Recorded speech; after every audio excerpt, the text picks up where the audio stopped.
G'day, this is Andrew Price here from BlenderGuru.com and welcome to another Blender tutorial. This time we are tackling the topic of texturing and in particular creating realistic textures for all your realistic scenes out there. So I guess the stuff that I'm going to be showing you in this tutorial are basically stuff that I've picked up over the years, which I guess I haven't really thought about too much, but a lot of people have been asking questions about texturing and photorealism, things like that. So I figured why not do another tutorial on this sort of realism topic. So I'm hoping this tutorial is going to be pretty laid back because I'm actually getting ready to go on my honeymoon. In a couple of days, I'm heading down to the Whitsundays. Going to be relaxing on deck chairs for a week, sipping on pina coladas, having a good old time. So I'm hoping not get too serious about this. So let's just get into it and have a bit of fun. So first things first, I'm going to give you a quick slideshow on the basics of texturing. So first things first, let's talk about poor texturing. So I guess when everybody started out using Blender, when it came to applying a texture to something, you probably downloaded a texture like this one right here from CG Textures. You took that texture, you found a way to put it on an object in Blender, and then you made a scene out of it, and you did the same sort of texturing for everything else. And then over time, you probably looked online and saw that other people had better textures, or it looked different, it looked more realistic, it just looked cool, and yours doesn't look like that. There's pretty good reason for that.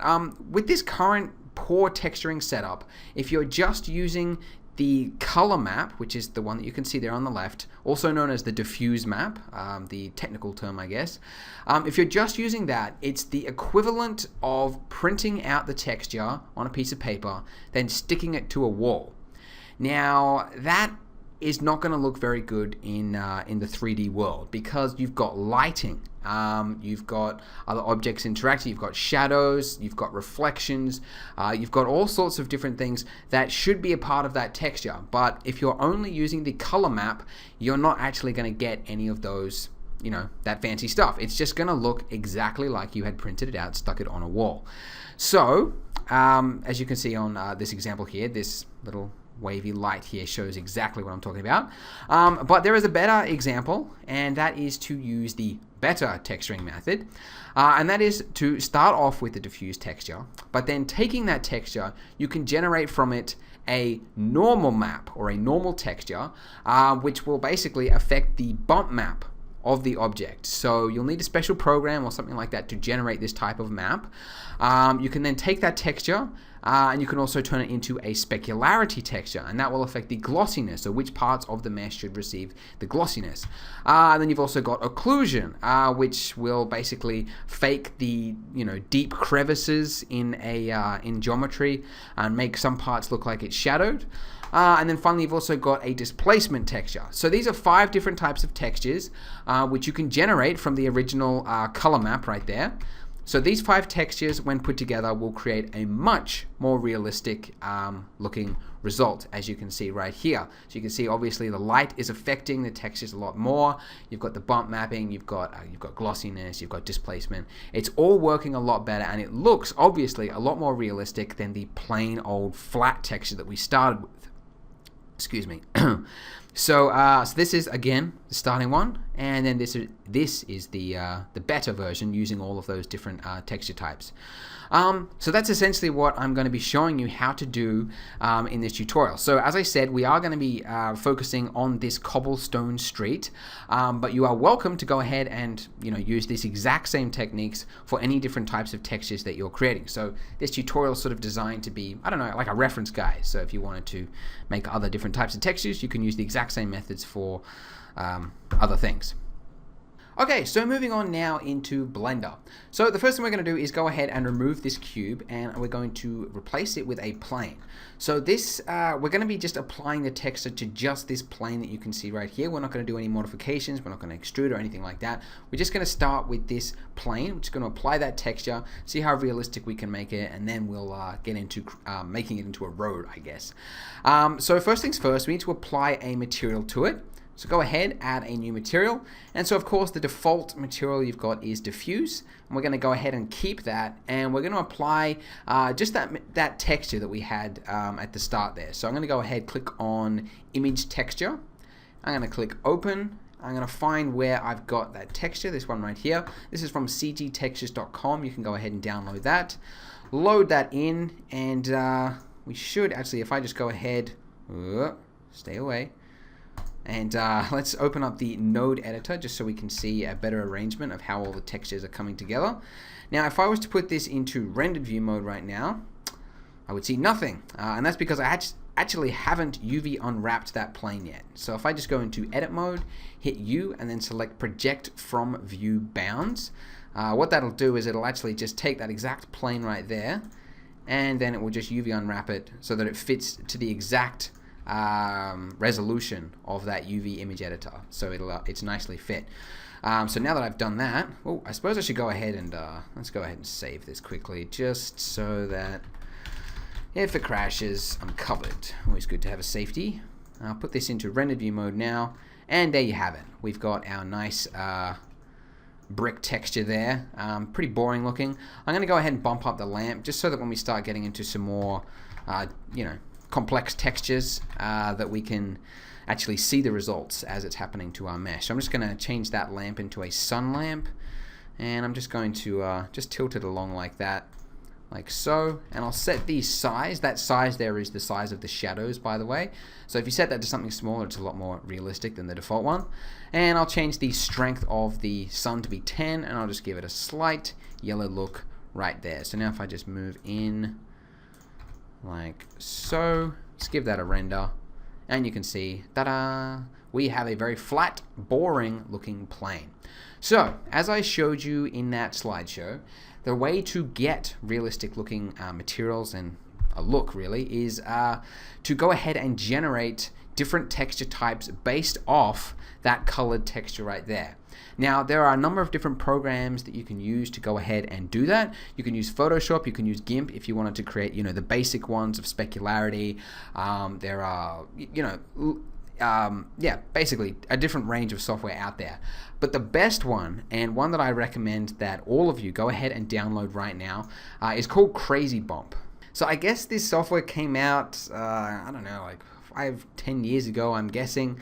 But when it came out, it was like a storm. Everybody was talking about it, and it really, really does live up to its reputation. What it does, essentially, if I just play this little video here for you, is it'll take an image texture, like that one you could see right there of the rocks, and then it will generate from that a variety of different maps, like I just showed you in the slideshow. And the cool thing about it is that it will do it really quickly, really fast, and it will show you in real time the different the different types of textures that it's generating. So we'll just let this, I guess, little thing play through here, and you can kind of see what it does. Yeah, basically just using that little image texture that it just put into it, it's now come up with this really cool normal map. Anyway, enough having a look at that video. So once you've gone and downloaded it, what you'll see is this right here, and then you're going to go ahead and click on open, and then open photograph from file, and then just go ahead and find that texture, that floors regular 105 texture. Click on open, and then what's going to happen is it's going to load it. A little progress bar will appear. Just minimize that, and let's just go back to the blender behind it. Okay, and so once it's done that, it will it'll ask you to select a shape. So normally these shapes here will be different, like one of them will be inverted and the other will be out, and you sort of have to pick which one it is. It doesn't really matter, you can change it later, but anyway, I'm going to go ahead and select the one on the left because it looks sort of close to what I want, and then it'll bring you through to this right here. Now, as I said before, it's generating the different texture types and allowing you to change it. So the cool thing is that over here on the you've got a little preview window. And this will show you in real time the changes to the texture as you are changing it. So you've got the normal map, you've got the displacement map, you've got the occlusion map, you've got the specularity, and the diffuse map. And you've got a range of different controls for each of those. And then once you've finished adjusting all of these, you go ahead, click save, all textures, and then it'll take you through, it'll just, spit out these textures here, which you can then go ahead and use in Blender. So I'll show you briefly what some of these different controls do and what the different texture types are. So the normal map, this is the confusing, very purplish, very weird looking texture. And basically, this texture type is used for bump maps. Now, bump maps normally in Blender are just black and white, but normal maps are a special type of bump map, which some say have a more accurate and more realistic look, because it allows the bump not just to be up and down, like in height value, I guess, but also left to right. So a lot of people prefer them over the black and white bump maps. Some people say there's not much difference, there's no point. Anyway, Cycles recently was upgraded to include normal map support, which was a big hurrah for me, because I've been waiting for that for a very long time. So basically, because I use this program, CrazyBump, and having normal map supported in Cycles is really, really cool. So you've got these settings right here. So the other thing about CrazyBump is that it's really super fast to use. It's really, like, all of these settings here are optional. By default, if I just go ahead and click Save All Textures, the textures will look great. So it's already generating them like straight out of the bat really, really well. But it's got fine-tuning details here if you wanted to adjust something. So my best advice that I have for you is to just try all the textures, like the default values, put them into Blender, see if they work, and then come back here if you need to change something. Because generally, it's all pretty fine just the way it is. So I'm just gonna leave. So, by the way, with this 3D view here, you can go ahead and rotate around that ball there with the left click, and then you can change the lighting with the right click there. It's all interactive, it's very fast, and it's really cool. You can also change the, you can make it a box if you want to. Anyway, number of cool different things. Let's just focus now. Okay, so the normal map, looking at this right now. So I'm just going to turn up the fine detail a little bit, and that's just going to add, just on the surface of those bricks there, just a very small amount of detail. And then if I want even finer detail, I can use the very fine detail. Just crank that up a little bit, something like that. So you've just got a nice little speckly, like it's sort of been chipped away on the surface there. And again, if just experiment with it, see how it looks in Blender. If not, come back, adjust things. It's a really fast workflow, I guess. This very large detail there, if I turn that up, it's going to make the brick sort of like rounded, like smoothed corners and stuff like that. Like it's got a smooth, rounder top to it. But I sort of like it around about the middle value, where it's sort of flat, something like that. I think should be fine. And yeah, that's pretty cool. Oh, the other thing, so with this 3D view here, it can help if you actually turn off the all the texture types that you're not using. So if I just leave it with everything off, then it's just going to be showing the normal map. So so that's just a little thing there for you. Anyway, I'm going to turn the diffuse back on, and let's get on to the displacement now. So the displacement map will be used in Blender to physically change the geometry of your mesh. So we're going to use this texture in the displacement modifier. So this type of texture is always black and white. It is very soft and smooth looking. The reason that is because if it's like really sharp, the way the normal texture is, then it will have too much data to work with, and it'll create like spikes, like jagged edges on the geometry of it. It's a lot easier if I show it to you in Blender, so I don't expect you to fully understand it here. If I just turn on parallax displacement, it's kind of showing you what's happening. But essentially, if I just turn up this depth amount, it's going to make there to be like basically the darker values, they're going to be like really low bricks, and then the lighter values, they're going to be higher. So you can adjust the depth to however you want. You can also throw in a bit more detail. This will sort of like even it out. So I wouldn't go too overboard with the enhanced detail. Again, mainly just play with it. And then softness, I'm just going to keep the softness by default, somewhere around that. Will be fine. Occlusion, this one I use pretty rarely. What that will do is it will fake the crevices in a mesh by creating little dark areas which will color the mesh. So it's sort of like a cheat. I'll just show you how it looks with and without it. So currently this is it without the occlusion map, and then this is it with it on. So you can see those crevices there just got slightly darker. Whoops, that's the wrong one. Yeah, you can see just very slightly with and without, So I wouldn't really worry about that one too much because it's not really that obvious. Specularity, this is a big one, so you probably want to focus on this one a little bit. This one will define which parts of the mesh have a glossy look to it and then which parts don't. So I might just turn off that ambient. Let's just focus on that. So you can see the shininess of that right there, where the lights are. You can see it all playing out. I might just minimize that. There we go. You can see that. Focus on this a little bit better. So you can see that's kind of like like a shiny look. And then obviously, so this map is, again, it's black and white, and the black values, that's going to be the parts which have no gloss, and then the parts that are white are going to be 100% gloss. So, you want to sort of get a different range for that. So this can be kind of cool for like puddles and things like that. Well, you wouldn't really use this program for that, really. It would be kind of pointless. You could just use Photoshop. But if you wanted to create like a black and white map, you'd create like the puddles for like physical black, on a drawn, I'm not really explaining this very well, but basically it's very good for certain objects because you can tell which parts of the mesh need to have a glossy look to them, and then other parts which need to be clean and dry, basically. So it's very, very useful.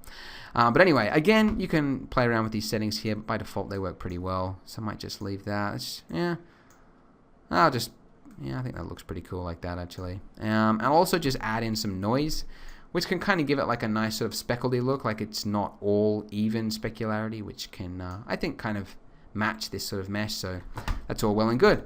Anyway, so we've now gone and changed all of these texture types. Now, if you only wanted one of these, you could go ahead and just click on Save, and then click on Save Displacement to File, or, Save Normal to File. But if you want all of them, then you would just go and click on Save All Textures.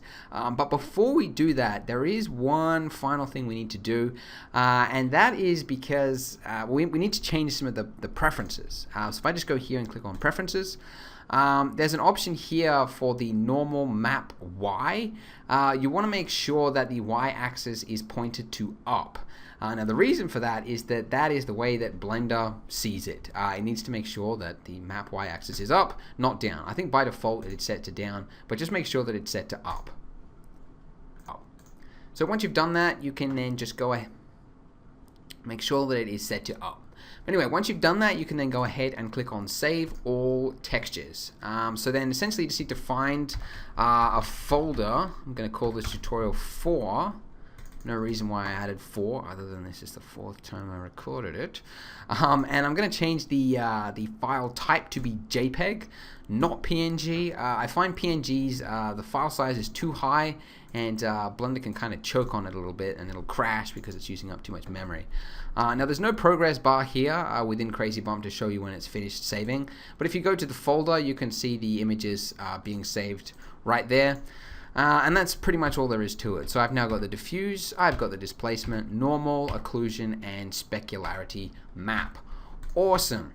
So now we can finally go into Blender and start doing some fancy stuff. So this is where we're at currently. We've just got the plane as it is with that colored texture map on it. Never stop right here. Make sure you always do something better with the textures because it looks very fake, as you can see. So the first thing we're going to do is go ahead and add in that purpley pinkish looking normal map texture. Now this type of texture, it needs to be interpreted by Blender or Cycles, the rendering engine.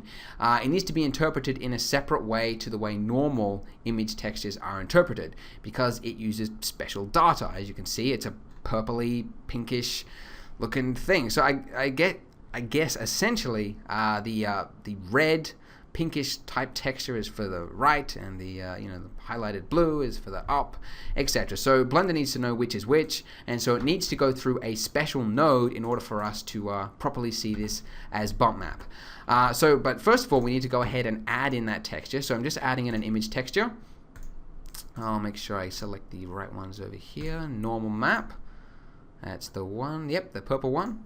Go ahead, click on Open. And then what I want to do next is add in if you go to the vector category, a normal map node. So this is a special node just for this type of image texture. So this is a new feature, by the way. Blender or Cycles recently only got this new feature, much to the hurrah of me because I've been really waiting for this implementation. Anyway, so once we've done that, we can go ahead and take the output, that normal output, and then put it into that displacement input on our final material output node, basically. That's a mouthful. Anyway, once I've done that, you can see, so this is what it looks like before, and then this is what it looks like after. So you can see that we've now got some really, really fine, bumpy looking texture over it. So again, if you wanted to, you could go back and turn down the very fine, or turn up the very large. You can experiment with different things like that. But it actually is pretty good. It's just turned up too high. So I'm going to turn down the strength of it to be about a 0.1. So that's given it a slightly raised surface for those crevices, but it's mostly around about the same height. So the next way that we're going to increase the realism of this this image texture, this material, I guess, is by adding in the displacement map. So the displacement map is this bad boy right here, this black and white. So the white being really a very high area, and the black part being a very low area. So let's go ahead, go into Blender. I'm going to go into Solid View, and what we need is for, oh, hang on. Oh, okay, I couldn't even use the mouse for a second there. So what we need is we need to add a displacement modifier. Go ahead, add in a displacement. I'm going to go ahead and click on New for New Texture. I'm going to go to the texture panel right here, and then underneath modifiers, you've got a displace. So then by default, it adds it as a cloud. I'm going to change it to image, and then I'm going to go ahead, click on Open, go to the folder where all the textures have been saved to, and then find that displacement texture and click on Open. And now you won't be able to see much at all. It still looks like a plane. Now, why is that? Well, the reason for that is that Blender is looking for some physical geometry to change. And unfortunately, if you go into edit mode, you can see we've only got 4 vertices. So we need more vertices. So I'm just going to go select all of those right there. I'm going to click W, or press W for subdivide. And then if I hit T to bring up the toolbar, I'm going to increase the number of cuts past the stopping value of 10. I only just recently learned this. You can turn it up even further just by typing it in. I'm going to go ahead and actually set this to be 30. So we've got a whole bunch of geometry there. And you can see now it's all looking quite spiky. But I'm going to go ahead and give it even more geometry to play with. And I'm going to add a subsurf modifier above that one. And I'm going to set the view of that to be 2. Now you can see that it's still looking really, really super spiky. Now the reason for that is that by default, the displacement is set to 1. I'm going to go ahead and turn this down to be around about a 0.02, or even less than that. Let's go 0.05, something like that. I'm going to turn on smooth shading, like so. And if you want to, you can even turn it up a step further by going subsurface view 3. That's the other cool thing about this type of texture, is you can see it all happening right in front of you in the viewport. And the other cool thing is that by using this displacement modifier, it's not actually adjusting any of the geometry of your physical mesh. It's all using the modifier. Like originally in Blender 2.49, you had to like select, whatever, and it would be like applied to the mesh, the displacement, and it was, yeah, really funny way of doing things. Anyway, this is much better. So you can go ahead and change that however you want. Oh, you can also set this to be UV, and then you also want the normal direction to be Z, so just up and down, but hasn't really changed much anyway. Anyway, let's go ahead now. Just turn this down a little bit just so that Blender doesn't crash while it tries to render. Yep, pretty good. So you can see that those bricks now are actually raised, so it looks a lot better than it did previously. So let's just, actually if I just might just turn it down slightly again, because it's a little bit too raised as it is currently. I'll turn it up to view 3 just to see. I don't know if it's going to crash. Oh, it works. There you go. So you can see those bricks now are really starting to shape up, and it's starting to look like, yeah, like real bricks as opposed to just an image slapped onto a plane. So it's getting very exciting.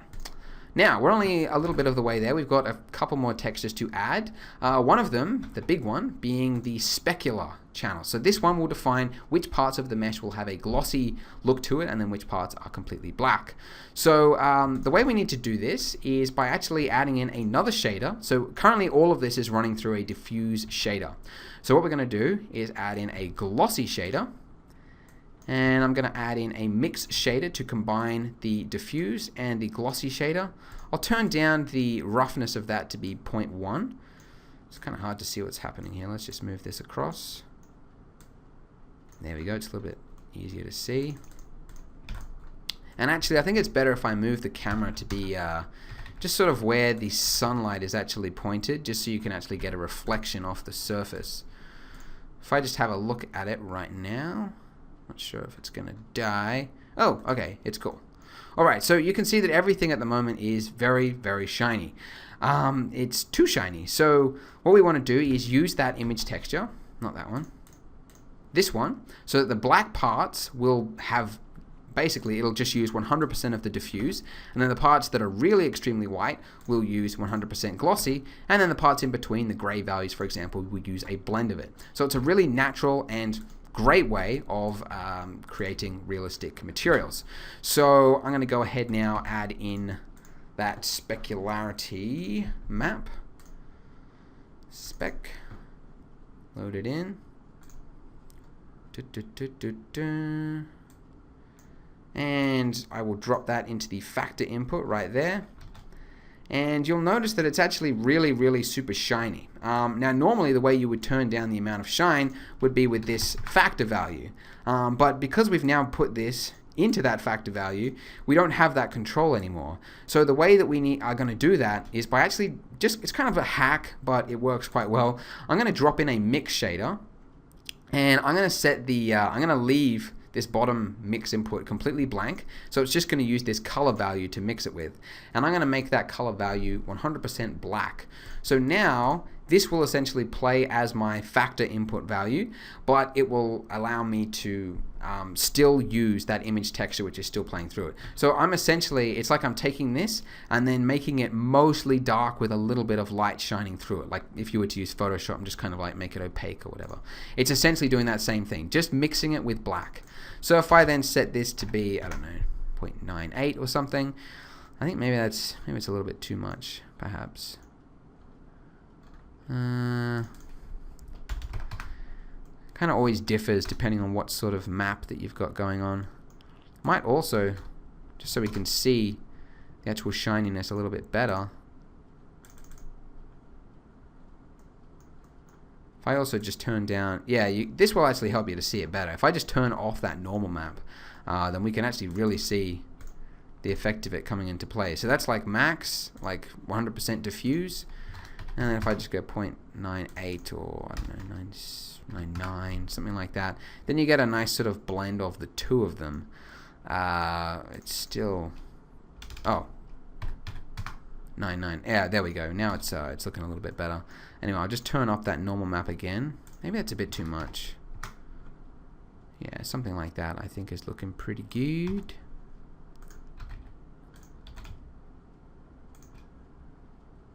Okay, that's not looking too bad. And then the final texture that we're going to use is the occlusion map, which is this one right here. Now this will be a very subtle looking effect, but it'll just add some nice little dark grooves in between those bricks there, I guess. So go ahead, add in a final image texture, drop this in. Let's set that to occlusion. Once it loads it. Oh, I don't know why it's changing that. I didn't do anything.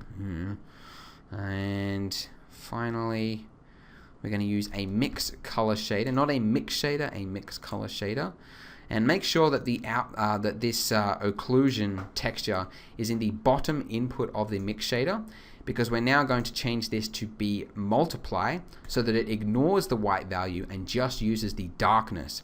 And now that darkness is now going to shine through into those crevices there. So if I go into the top view, it'll kind of be a little bit more obvious.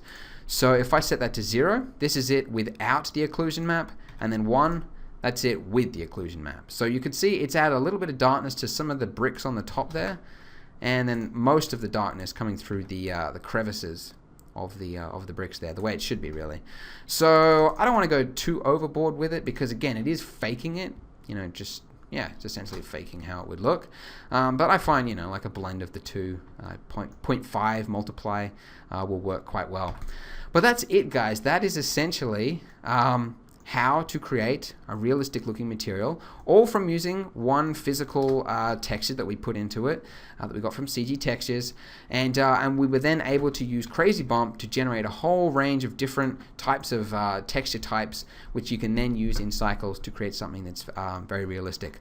Oh, there is one final thing I forgot to do, and that's just down here on the normal map, which is that, you know, the purpley type texture there. You need to change it from color to non-color data, and you will get slightly more realistic looking normal maps than if you just use color. So that's color, and then that's non-color. So anyway, I was advised actually by Jonathan Williamson on Twitter, who said that's a little tip there for you. So I tried it out. I mean, the difference is subtle, I guess, but it's one of those things they say you should do. So there you go.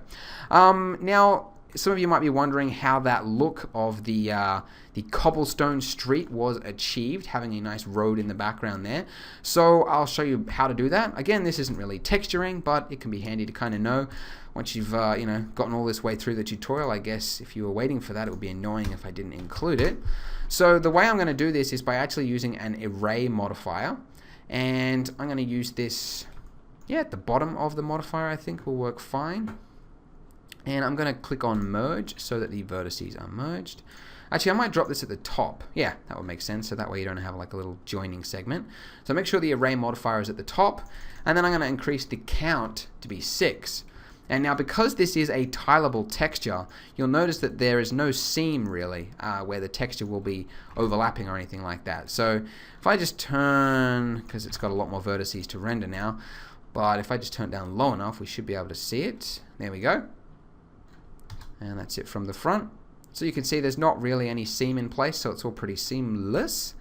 And then in order to get like a winding road, that's also quite easy as well. If I just drop in a Bezier modifier, and then let's go add in a curve modifier on our plane, Bezier, and then if I rotate that by 90 degrees, rotate that one by 90 degrees so that it's a flat Bezier, and then if I just make sure that so basically the way to make it so that an object properly follows a curve, because it can be a little bit fiddly, just make sure that they both have the same origin point, so that little dot right there is in the exact same spot, and that one of the handles, which should be the starting one, which is this one, you can see the direction of the arrows, so this is the starting handle, make sure that that is exactly on that origin point as well.